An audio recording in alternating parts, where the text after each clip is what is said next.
we do see some exceptions. There are maybe some courses that talk a little bit about consciousness, but even that, I wouldn't exaggerate that too much. As I said, not surprisingly, and that's one of the reasons I am down here in the south of France, is we try to develop a slightly different approach that I like to label a systemic management paradigm. Right? And that systemic management paradigm is based on a quantum interpretation. It's kind of a quantum ontology. Once you accept a quantum ontology, then you will have to accept that management is nothing more than the interaction of many interacting agents that all individually try to optimize and that together get to emergent phenomena. We could get back to that later if that is of any interest. In the business practice, we are, of course, highly reductionist. We think on short term. We are very much financial result-oriented, and that is based on the rationality assumption of economics. But at the same time, we do see that in certain companies, and I often like to refer to the Googles of the world or even some ideas of Branson, we do see that in companies there is some experimentation. And the interesting thing is that whatever I do in company seminars, there is a huge personal interest. I mean, personal in the sense of managers have a huge interest in ideas like a more natural way of management. And I sometimes like to call that a biological view of management, clearly referring to people like Varela, like Sheldrick, etc. So I think there is, on a personal level, from managers, there is an interest. In a business school, in business per se, it is certainly not yet mainstream, and I'm optimistic. How do you think, how are the ways that business schools and the business community as a whole could get interested or motivated to open this door?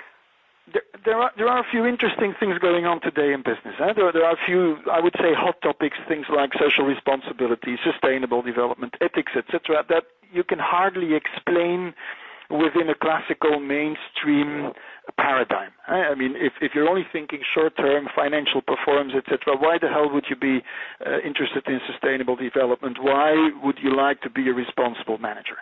So what I see in the consulting I do for companies is that they really struggle with that. Either the person, the manager, has some ethical feeling and feels he should be responsible, but then it doesn't fit with what is expected from the company, with the results, with the shareholder value, etc. So there, I think we have a huge opportunity to give sense, to present to the business world a paradigm, a quantum paradigm, within which sustainability and responsibility are logical consequences. Right? If we would not be able to do that, and I don't say we are able to do that, but if we would not be able to do that, those things might pass just like yet another hype. And I think I argued that with you during our seminar. If we really would like to create a shift in the world and a shift in perception, I think we really have to start doing that in the first place in how we consider management and the role of the manager, just by the very simple fact that management, like it or not, is of course a quite central and important activity in our economic life. So within a more systemic view, there naturally is place for personal development, management by values, sustainability, etc. And I think there we might have a time slot which is a little bit more open to these kind of proposals. Do you see that there is a pressure put upon the business community from the consumer's shift in consciousness, from sort of a grassroots pressure point, or do you see primarily that it is coming about or needs to come about from the inside, or both? I really think both. If you compare with a few years ago, you certainly see more consumers that have a pressure on sustainable products, or at least ecologically safe products, etc. That is something which comes out of the market. I'm not so sure it's a real pressure for companies yet, but you see that. I think it is equally a pressure from people working inside companies and of course also managers. I mean, there are some managers that do question themselves whether we can continue the way we are doing. So there are people that of course individually question, and they are requesting a kind of a shift. But I had 2 weeks ago, I think, a brainstorm session with a number of French companies around sustainable development, and the question we tried to discuss was, despite the fact we all want to change, and these were, of course, sustainable development managers of these companies, and despite the fact that we even have some people around us that really want to change, we don't change. Things just continue, and how comes? And there again, we came on that idea. If it is not corporate policy to manage for values, but rather to manage for financial performance, why would you be interested to be sustainable? So there is a pressure coming from outside and inside, but as long as we keep thinking in the same paradigm, we might not give enough space to those ideas, to those people, to really make a shift.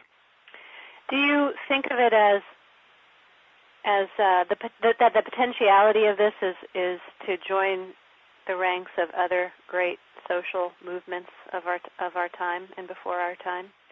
I would love to say yes. Yeah. I can't. I really don't want to say. Let's say it like that. I don't think I want to say that this will be a great revolution, or this might be a great revolution. I personally think we have to go through a big change. I think we have to go to a big shift. That is certain. What the outcome will be, I hope it would be positive. I hope it would be important. But I think you can't say that. But there is, and you see that. I think you very slowly we see that in students. You've seen that in our students. We see that in students. If I compare even with 5, 6, 7 years ago, people that were interested in another, without calling it more systemic, more integrated view of management, were exceptions. Today, and of course the school is a little bit known for that, but nevertheless we see 20-30% of our students that at least have ideas about that. They have a request, they want information, that is new. If those people would be trained the way I would like to do that, and then they would go in business and they would continue thinking like that, it might make a change. I think we need it. We cannot continue in the overconsumption, since that's a consequence, of course, of our management, in the overconsumption in which we are trapped today. Yeah. So can you talk to us about, more specifically, what are some of the consequences of such a new paradigm? If it actually would be accepted and started to be implicated widely? The first thing I think would really be the purpose of the company. I once had a seminar here for the French Employers Federation. It was quite funny, and I don't know exactly the subject, but I recall that on a certain point I asked the question, what would the country lose, what would the economy lose if you don't exist anymore tomorrow? What is your value added? If you go bankrupt tomorrow, what do we miss? And to my surprise, there was no answer. There was actually a big silence, which was a little bit amazing.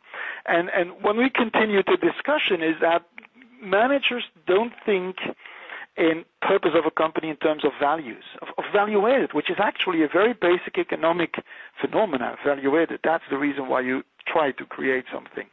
So it is about the values of the company. I think that would change, that could change. Secondly, it's about the organizational structure itself.